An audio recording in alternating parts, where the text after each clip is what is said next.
and they're trying to compete with each other and make sure the eventual output is designed or as you're proposed.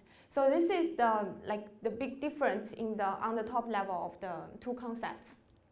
So in this talk, I will first motivate why security is so important in machine learning areas, like why we just not focus on how to design our machine learning model better and how to tune our parameters better to achieve higher accuracy. That's our end goal. So here I want to tell you that's definitely not our end goal, because there are lots of security and privacy problems we need to care about and we need to be aware of when we train our machine learning models.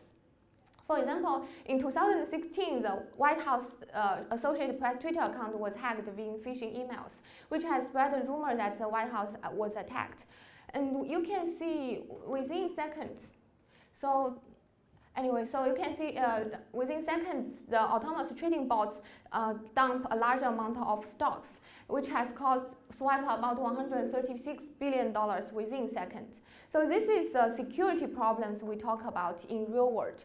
So this is a real physical example that you use autonomous bots or use machine learning techniques to help make everything automatic, and suddenly if an attacker comes in, then severe consequences will happen.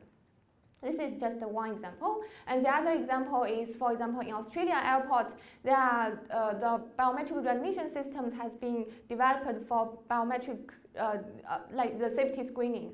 However, this has stored a lot of privacy or sensitive information of each individual, and this caused large privacy concerns. Like from this link information, you can infer or get the private, say, medical records or kinds of private information for each individual.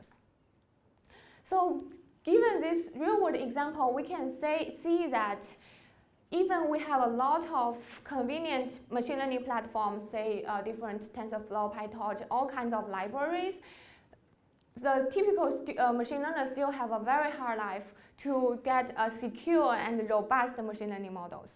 So that's why we are here and why we care about secure machine learning or adversarial machine learning, which is the end goal is to trying to understand the red, like the bot agents there, to understand what adversarial can do and what's their malicious behaviors, and also want to capture what's their goal and their strategy, so that in the game theoretical framework we can develop better defense and detection mechanism to make our machine learning model or all kinds of different applications more robust against sophisticated adversaries. Those are not just random noise or random behaviors, which are very easy to be captured by current machine learning models. But if they are strategic and sophisticated to design adversarial strategies, that's where why we are here and want to understand and trying to develop robust models against. So the next question, based on all these examples or real-world examples, you may ask is, what's exactly adversarial machine learning and what's the underlying problems for it? So basically, we can see in traditional machine learning, the big concept or assumption here is that the training and testing data are drawn from the similar or even the same distribution. And that's why you can train a model with training data and infer the predictions on the testing data. However, in an adversarial environment, you can see either the training or the testing distribution can be slightly manipulated by adversaries. So that's the problem here for machine learning model. So when the training data, there are two categories of the attacks. When the training data distribution is manipulated, usually we call it poisoning attack. So later I will say these words in case you don't know. So which means you can inject malicious concept or like instances in the training process. So this is called poisoning. For example, in Twitter and like Yelp, all kinds of open platforms you can allow which allow you to upload your reviews or ratings. Then this training poisoning attack happens a lot. For example, you can upload fake reviews and fake tweets so that the machine learning model will learn something wrong. For example, in the Microsoft charting bots, which I think everyone know, like charting bots go crazy. That's a very typical poisoning attack where you just give the wrong training data to the bots, and the bots eventually learn something very bad.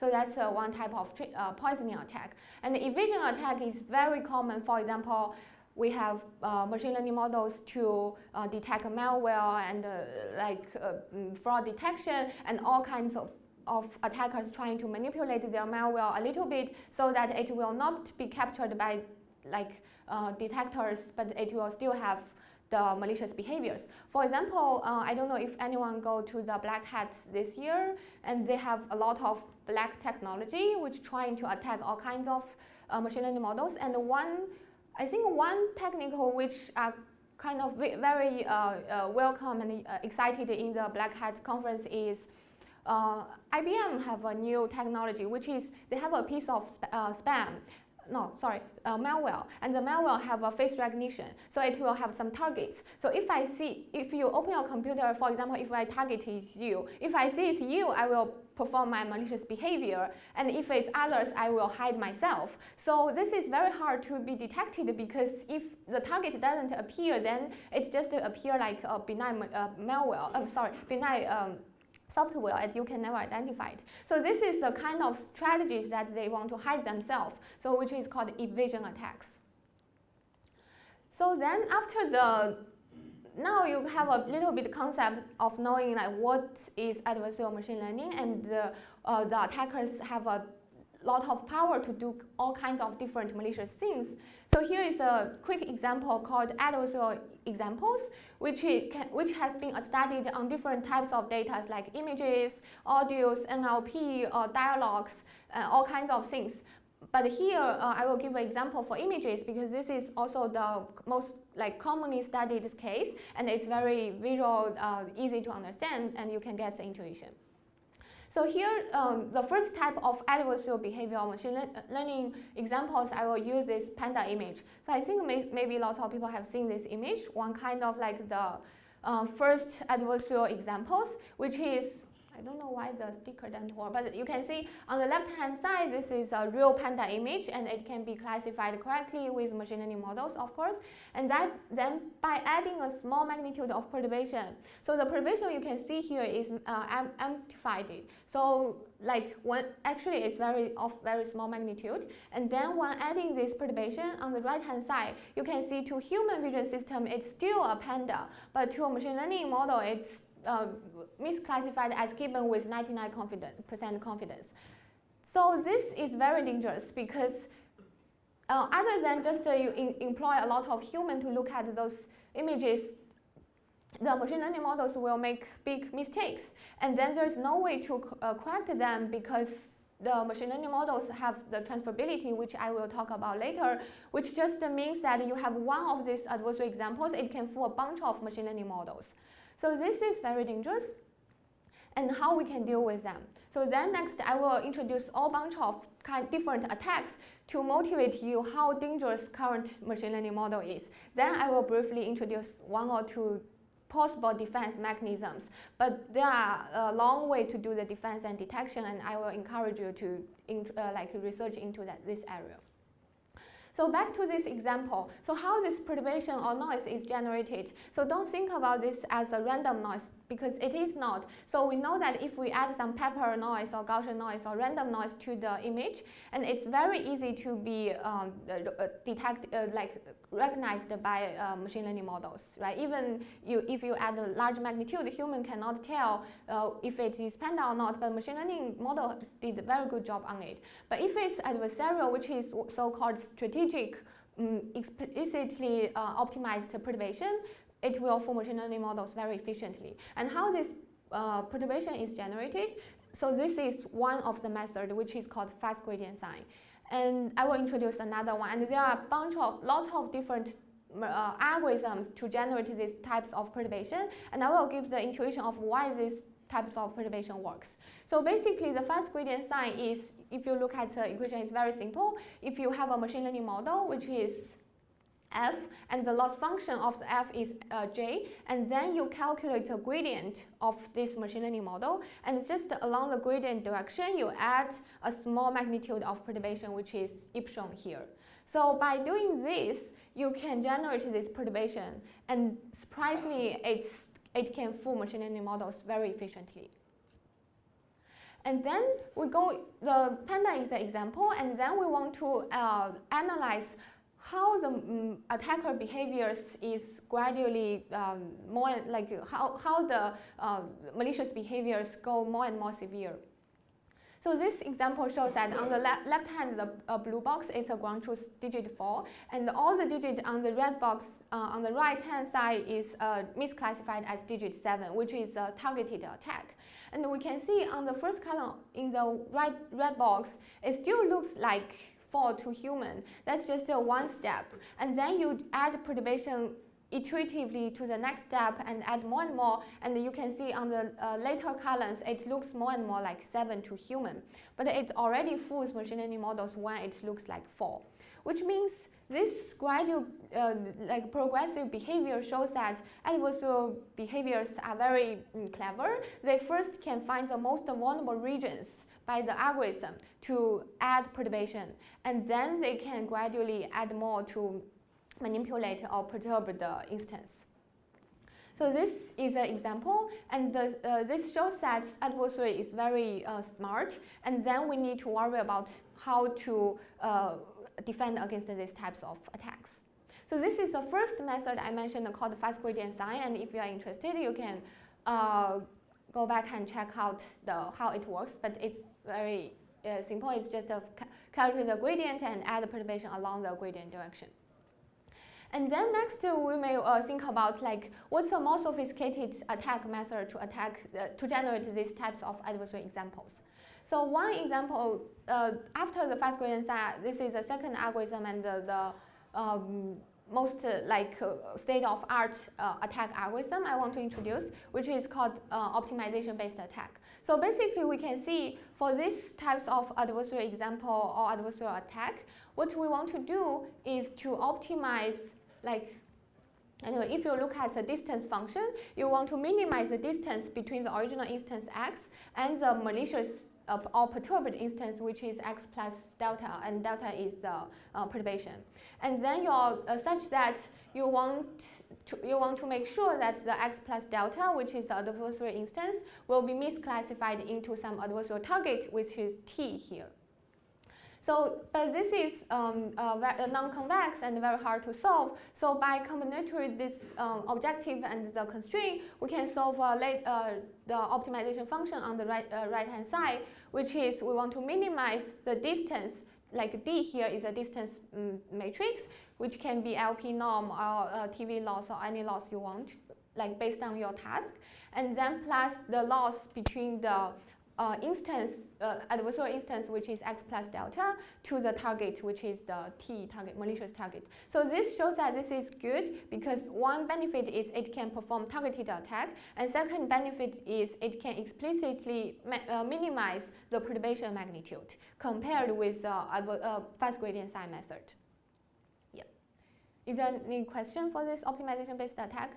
Because lots of content later on will be based on this. Good. So the later table just to show how powerful this attack is, and you can see on different even best, worse than average cases, the L2 or L infinity or L0 loss are very small. So on the like a quick summary, so this optimization-based attack can achieve much lower magnitude perturbation compared with the fast gradient sign method we mentioned before. So it shows, okay, this is good, and based on top of this, we can do a lot of things. For example, autonomous driving. I get a lot of emails and saying a lot of students say, oh, I want to do some autonomous driving research. Do you have this some project on this, and we can collaborate on. So one thing we talk about autonomous driving is that how safe it is, right? Because when human is sitting in the car, the most important thing is the safety. So we know current autonomous driving systems heavily depend on the vision systems, like using the camera to recognize like cars, pedestrians, or the road signs, so that you can make further decisions. And also, of course, LiDAR, radar, those things are used, but one is they are very expensive, and second is the resolution of those things are actually not as good as a vision system if you can make your vision system very robust. Then the next thing is if we use this vision system to recognize the road signs what could happen? Can we do some attacks to these algorithms? Always we perform as a bad person to do attack, and then later on we will do defense. Yep. So here is an example that I just took some images near Berkeley, and these are real road signs on road. And for example, on the right-hand side there are some patterns, and on the left-hand side there are some graffitis. So basically, this example just want to show that in real world there are a lot of stop signs with random patterns on it. So this makes us to think, compare with the panda image we saw before, then what if these types of road signs are actually adversarial? What if those patterns are malicious patterns instead of random patterns? Because human cannot tell, right? So then this shows the motivation of the work is to generate the so-called physical adversarial examples. Like those examples we introduced before are working in digital world, but can they directly be applied to physical world? What's the challenge if you want to apply the digital adversarial example to the physical environments? So here are some challenges I want to mention when you want to transfer digital to physical world. The first one is that in physical world, there are a lot of uncertain conditions. For example, if your car goes by a stop sign or road sign, you have different angles, different distances, and different lighting conditions. So those are very, so if you have a perturbation under these different variance conditions, they will have different behaviors. So this will make your adversarial like perturbation fragile, and maybe it will lose the malicious behaviors.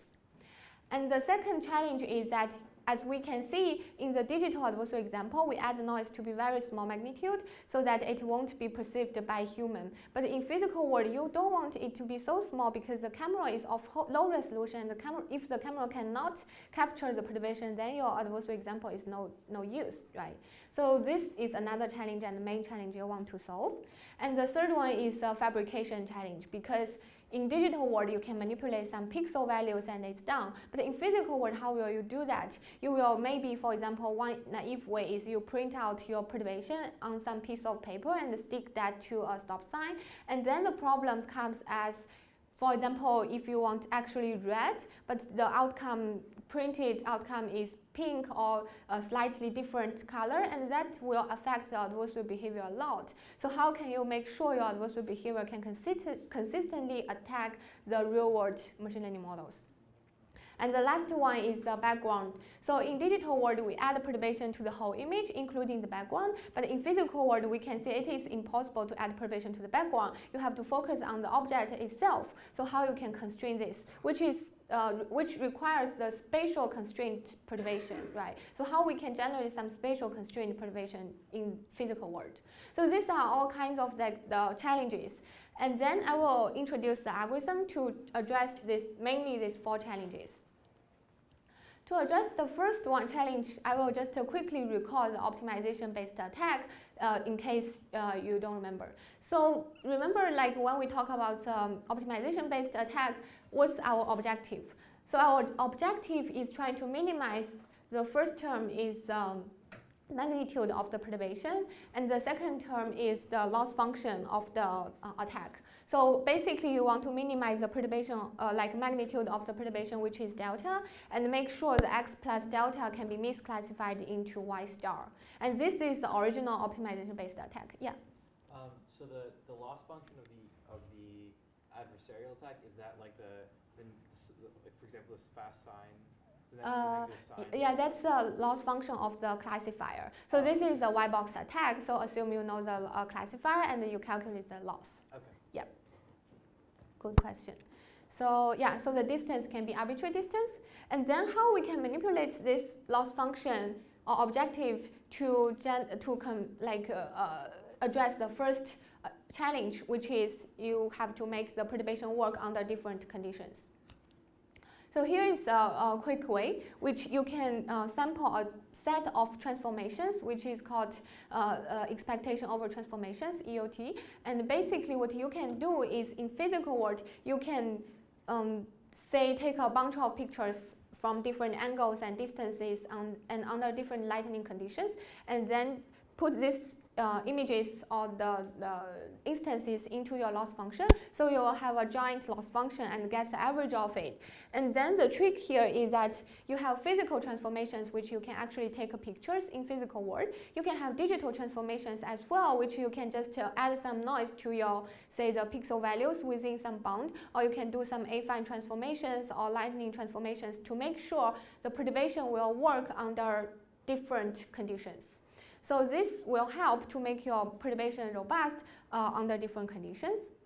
This is one way that you can, when you want to make your perturbation robust against something, you can consider that, inject that condition into your loss function. So this is one way.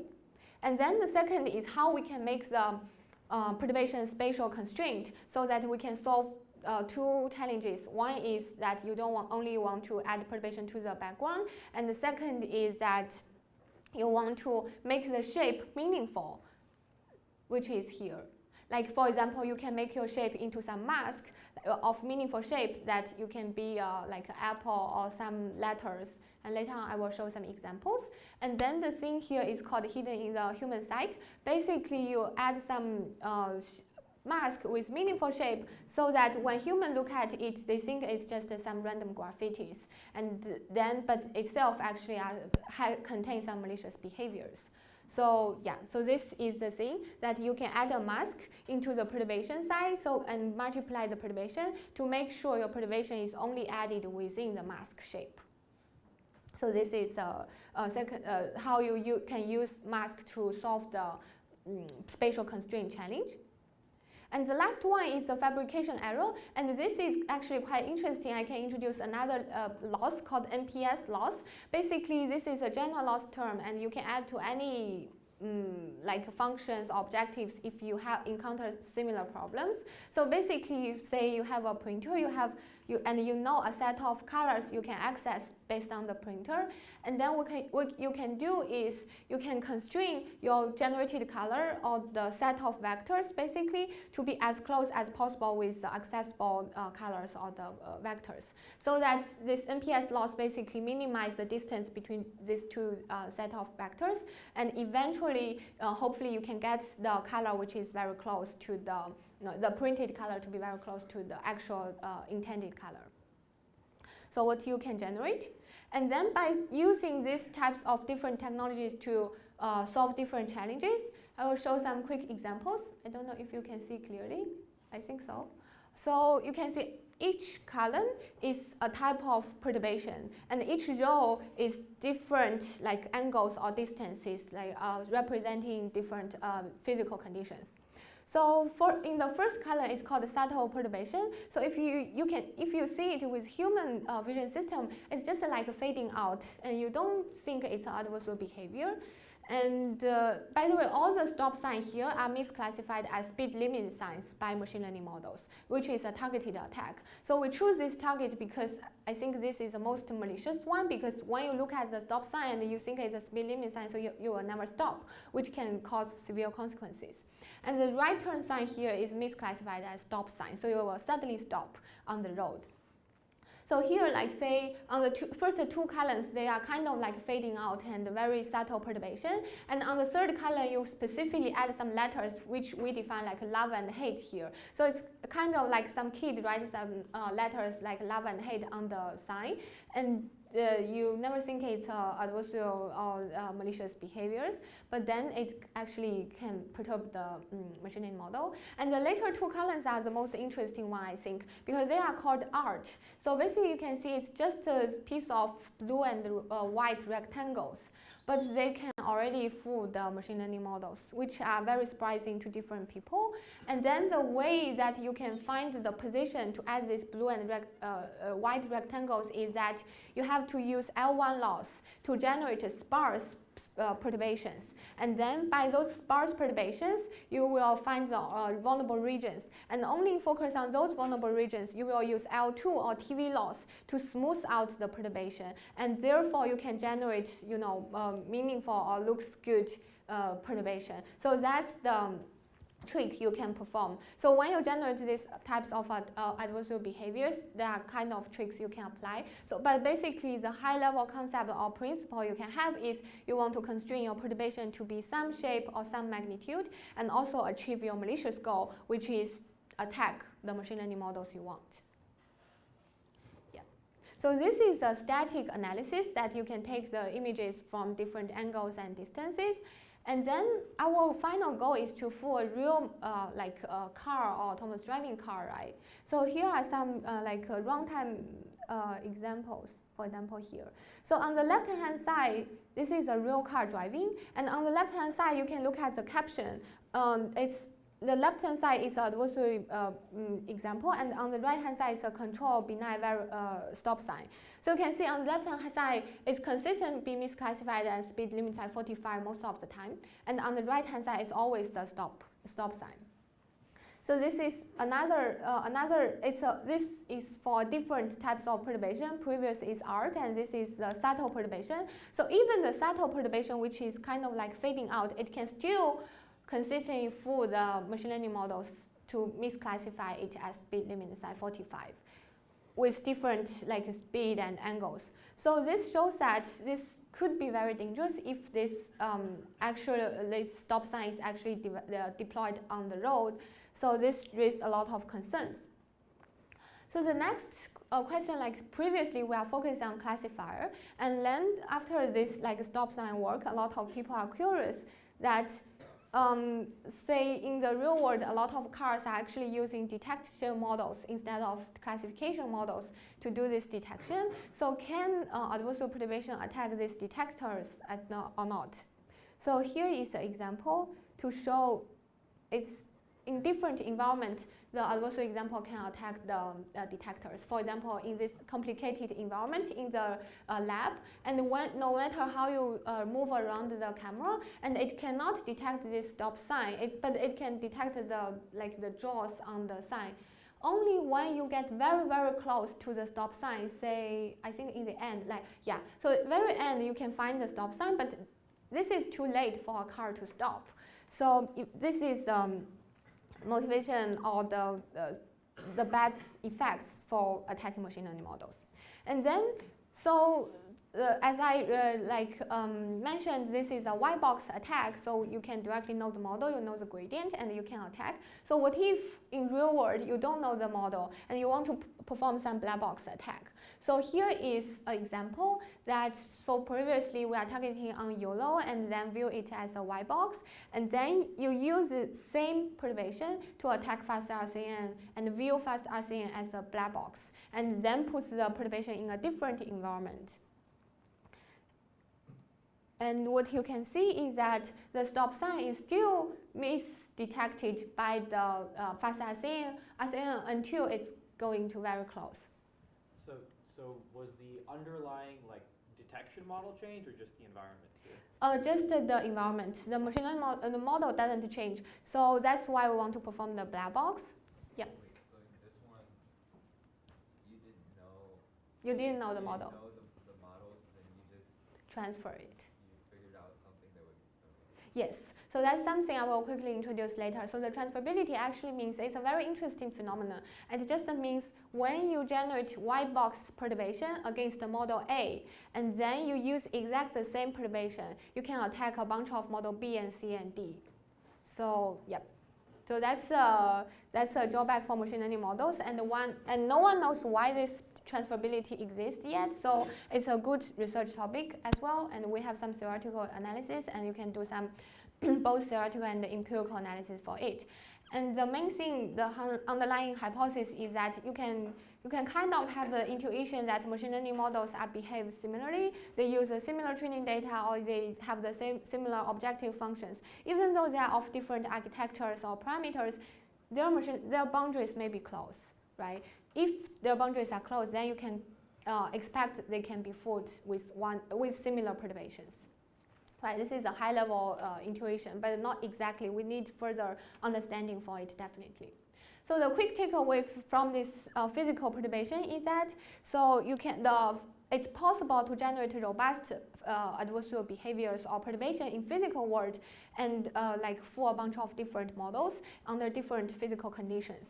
So this risk, like you can see how dangerous this could be in physical world if you deploy such adversarial examples. Yep. And I'm sure you have seen a lot of other adversarial examples which I won't go to detail in this talk. For example, you can use adversarial audio to attack Alexa. Basically, you don't hear anything, and then your Alexa hear a sound, and Alexa will go to buy you a house or buy you a car. So that's malicious behaviors embedded into the audio systems. And also you have NLP, which you have, for example, later I will have a VQA example, which is you have, for example, online automatic QA systems, and you ask the QA system what's 1 + 1, and then you add some NLP perturbation to the linguistics and the paragraphs, and then the QA system will give you arbitrary answers as you want. So basically all kinds of things can be attacked. So the thing is how we do defense. So the next, I will go to a little bit detail about this black box attack, which I think people here will be interested, and we have already get some questions about it. So I will go to a little bit detail, which is for all the the fast gradient sign and optimization method we mentioned before, it's all a white box because we need the gradient. So for example, fast gradient sign, we need to calculate the gradient so that we can find the direction and add the perturbation along the direction. And for optimization based attack, we need the gradient so that we can solve this optimization problem. And there are other methods, for example, iterative fast gradient sign or all kinds of other white box attacks. They are all based on gradient information. So what if we don't know the function f theta here, which leads us have no knowledge about the gradient? So what we can do? So here is a quick summary for different types of black box attacks. Since this area, this adversarial machine learning area is super hot now, like every day I think I get a Google citation alert, like about 10, above 10 papers are there. And it's only the papers, my papers, I think there are 20 or 30 papers every day, I think. So it's very hot. So the black box, there are a lot of black box techniques already. So I just want to categorize this attacks into two big categories. And then we will introduce one representative method in each category, so due to the time limit. Yeah, so here are two categories are based on the number of queries. The first is the zero query, which means you don't need to query the model at all, and you can do the black box attack. And the second is the query-based attack, because a lot of real-world online learning systems allow you to make some queries, right? So based on the query information, you will get more knowledge about the model. So can you leverage these types of knowledge to perform the black box attack? So these are the two big categories. So for the zero query attack, you can assume that, for example, you can expect a random perturbation. You just random perturbate and try if it works. And one thing I can warn you is that I think I have a first-year student, and they comes in. He said, I want to do black box attack, and he just want to try random perturbate and eventually test it if it can attack or not. And I can tell you this is not working very well, because adversarial perturbation, as we said, is very sophisticated and strategic. So if you just random perturb and want to hit the spot, it's very hard. So that's not a very good direction. And second is a difference of means, which is slightly better. Like you get the perturbation and you get mean, and you calculate the difference. So you kind of know the directions of the perturbation, and then you can use that as your prior knowledge to generate perturbations, which should be more efficient than the random guessing. And the third one is called transferability, which I just mentioned a little bit before. And this is the, I would say, the most widely used black box attack currently if you know queries are allowed, which is you have trained a local machine learning model, for example, a classifier. You kind of know your target model, say your target model is trying to classify ImageNet. Then you can train a local model with some ImageNet data. It doesn't need to be exactly the same training data. And you train your model, and the model could be of very different architectures, and then you attack the model. And with the same types of perturbation of this model, you are very likely to be able to attack other models with the same perturbation. So this is called transferability. And later I will introduce what's query-based attack. So the first thing I want to give more analysis for transferability, since it's a very interesting phenomenon and a lot of people are interested in it. So here is an example. Like on the left-hand side, it's an example for MNIST, and on the right-hand side is for PDF malware. So just this example, I just want to show that this transferability phenomenon exists on very different models and different data sets. For example, MNIST, we know it's a very simple image data set, and on each row, it's a machine learning model, and we generate perturbation targeting on that model and transfer it to different models on the which listed on the columns. And we can see the models here are of very different architectures. For example, there are DNS, there are logistic regression, decision tree, and continuous neighbors, and SVM. So they are very different, but we can see each cell shows us attack success rate for the transferability. So all the attack success rates are above 80%, I think. So it means it has very high transferability even among very different machine learning models. And this is true for PDF malware as well. So this shows that this transferability phenomenon is universal, at least true for very different data sets. For example, MNIST is of continuous features, and then the PDF is binary features and long vectors, and all these types of attack can be performed based on the transferability. Then the next thing is that some drawback about transferability and how we can enhance it. So we know there are, as I mentioned briefly before, we have targeted attack and untargeted attack, right? So targeted attack means you exactly want to attack your instance to be certain malicious target, but untargeted is you don't care as long as it's not the same with the ground truth. So here we have an example. So for example, we have a running shoe and the target is the uniform. So basically, if we attack like a VGG16, it's successfully attacked as a uniform. Yeah. But if you transfer it to other different models, it still attacks, but it's untargeted attack. It's very hard for transfer from one model to the other model with targeted attack. Understand this, right? So this is not good enough for us to use transferability, because for certain cases we want it to be targeted so that we can make sure we have some malicious behaviors. So how we can enhance this transferability? So very simple. So this is another example that if we compare, like the previous table is for untargeted attack, and if we compare the targeted attack, it will be low. So this is the example that how we do the transferability. So basically you train a local model and you perform white box attack on it, and you transfer the perturbation to the other model, which perform the black box. And how we can manipulate it? We can do an ensemble attack. So this shows that this ensemble transferability actually dramatically increase the transferability, and it increases the probability to perform targeted attack. For example, you can train a bunch of different white box local models, and then you can transfer. You can make sure the perturbation will be able to targeted attack all this set of models into the malicious target, and then you can transfer this perturbation to the new black box attack. So at this point, do you have to do a loss function that's like a sum across all of these? Yeah. Similar with the uniform. Yeah, you have to do a loss function. It's kind of like universal perturbation. Yep.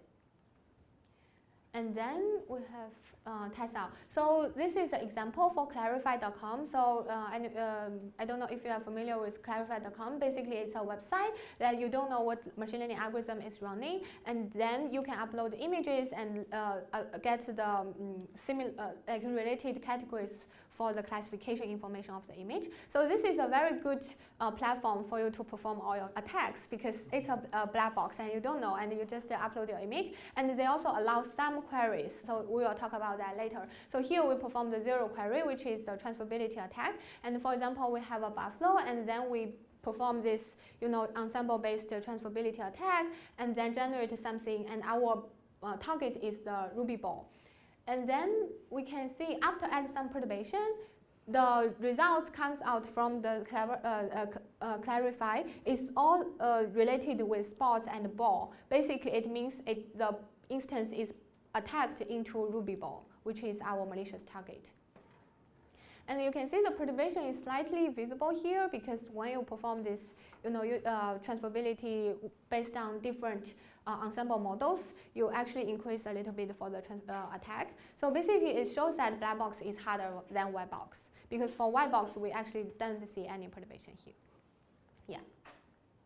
So after this transferability-based attack, then the next is query-based attack. So there are several methods for query-based. So I will introduce one, which is finite difference-based gradient estimation. So we can see that the key insight is for all the white box attack, what information we need? We exactly need just the gradient information, right? So that leads us to see in the black box setting, how can we efficiently estimate the gradient information? Therefore, we can perform whatever attack we want based on the gradient information, right? So here is an example. So if you have, say, an image, it can be arbitrary data set, but we will still take the image as an example.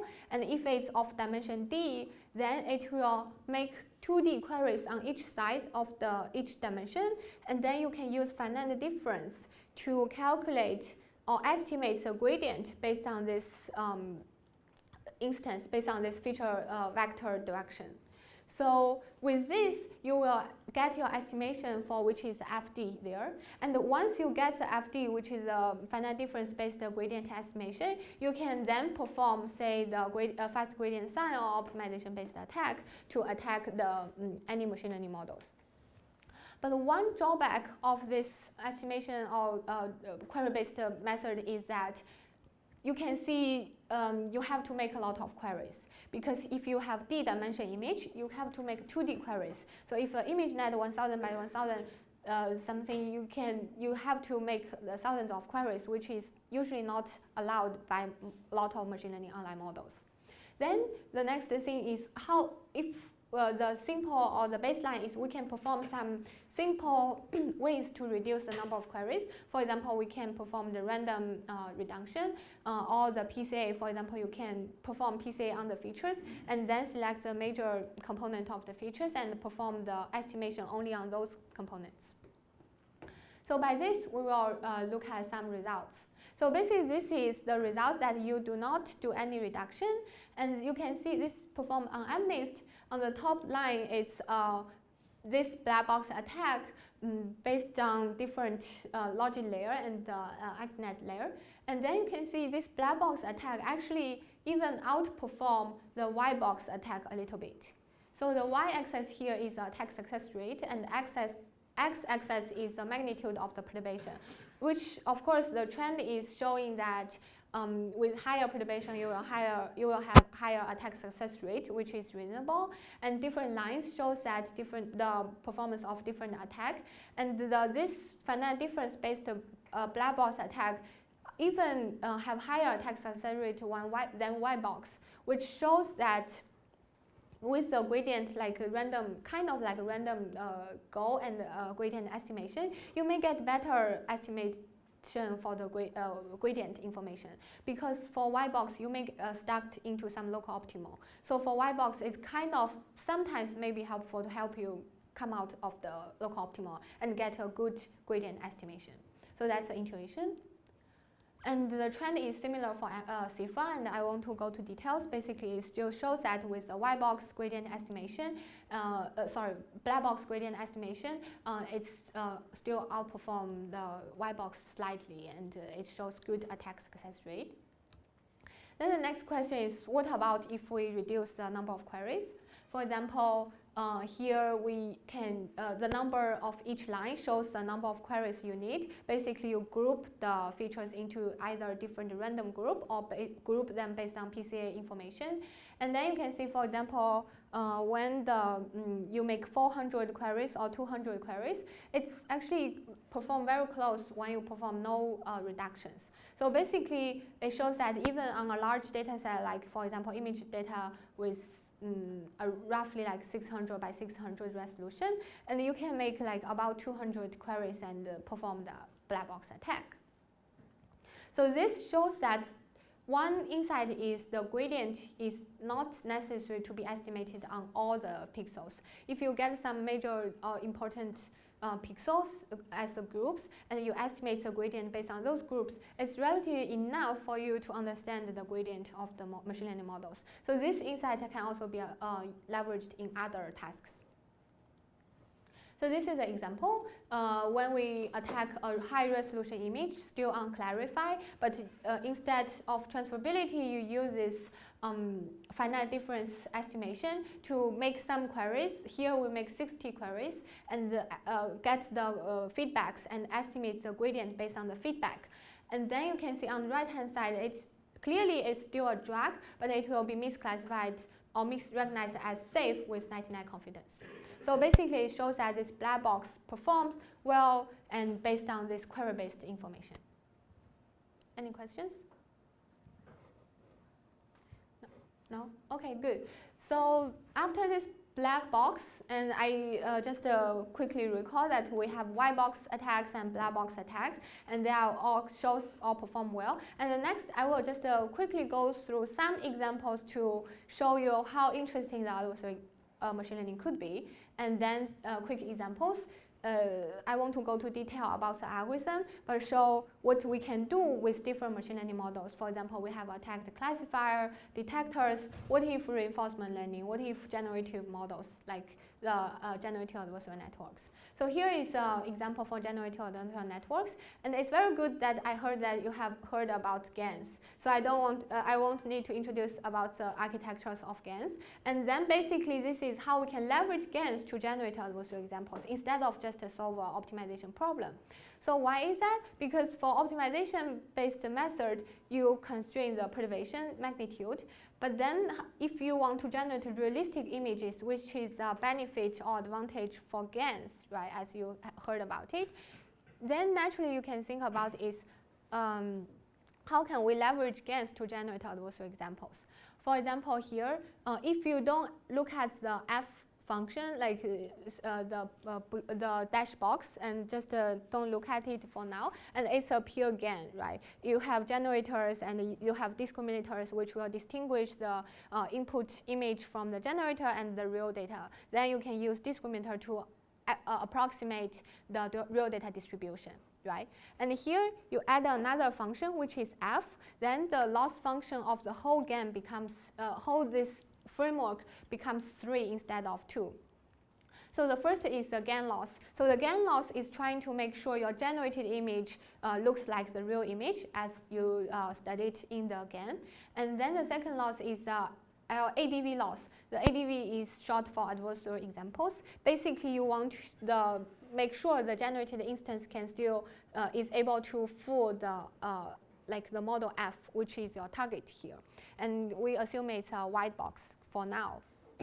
And then we use this framework to be able to, and you can add a hinge loss so that the hinge loss will be able to bound the perturbation if it's necessary. And you don't need to add it even if you don't have the requirement for perturbation boundary.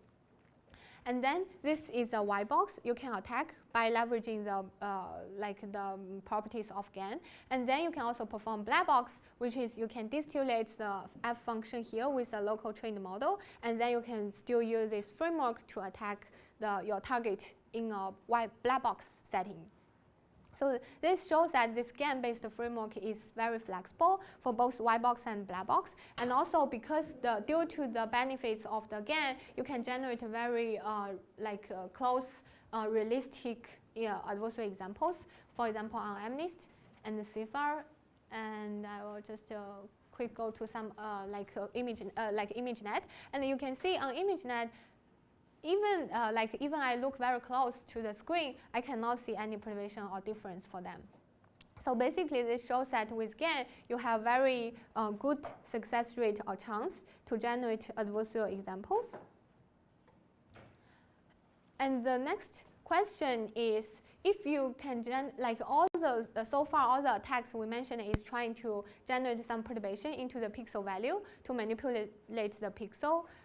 So the next question is, if we want it to be realistic and if we don't want the image to be blurred or anything, can we use other techniques? For example, can we just shift a little bit the pixel positions instead of the pixel values? And can we use that to attack?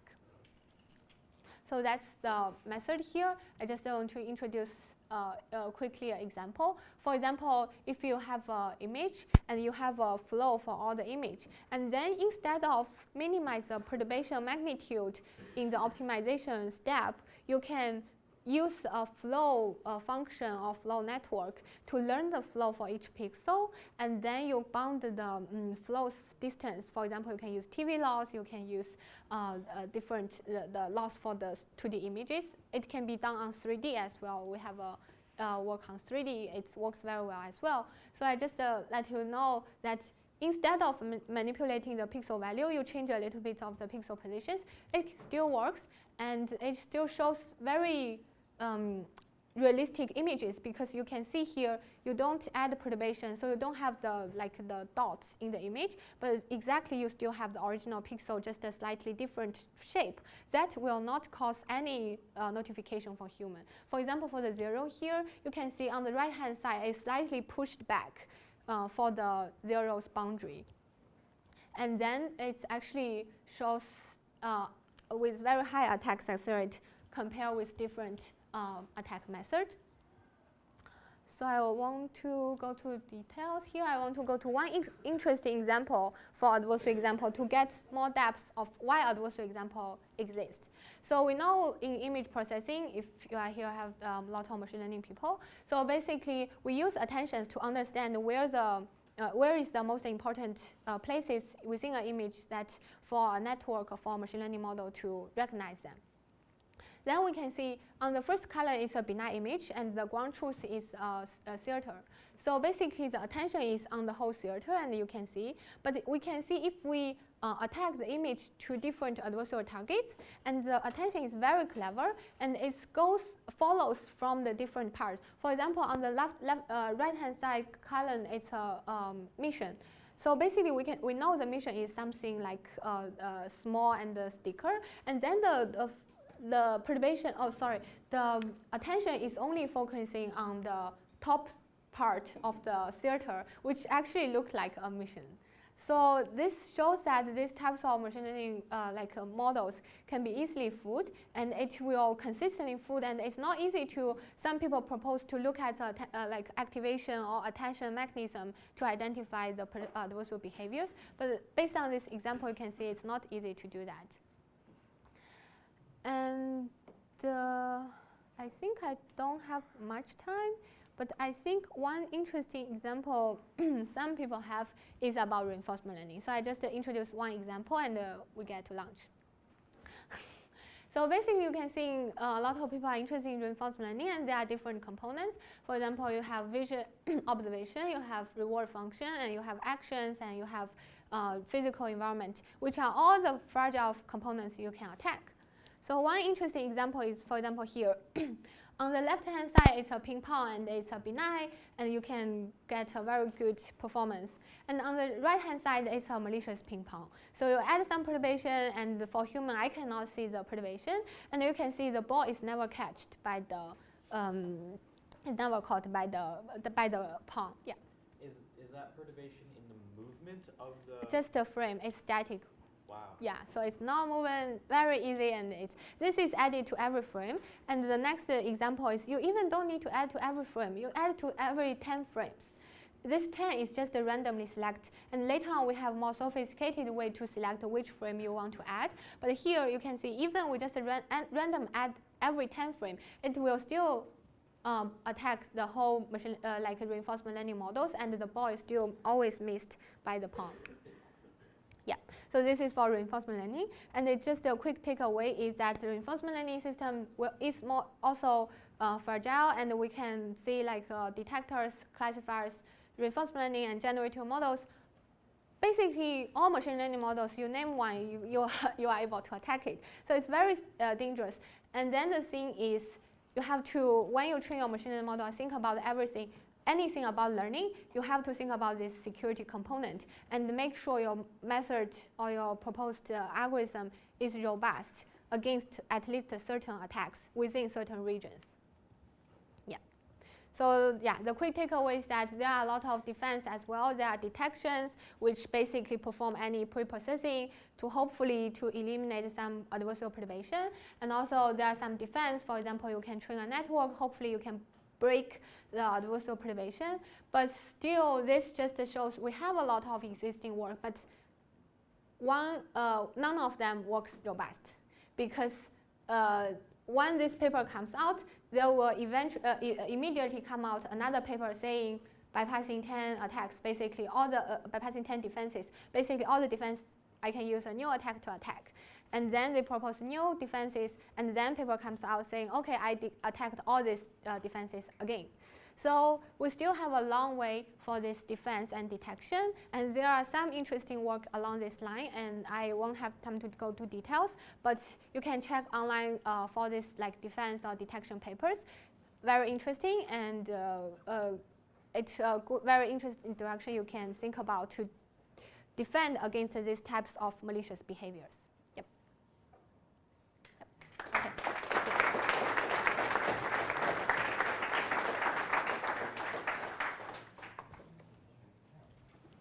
Feel free to take questions, and then also we can do questions outside as we're eating food, so whatever works best for people.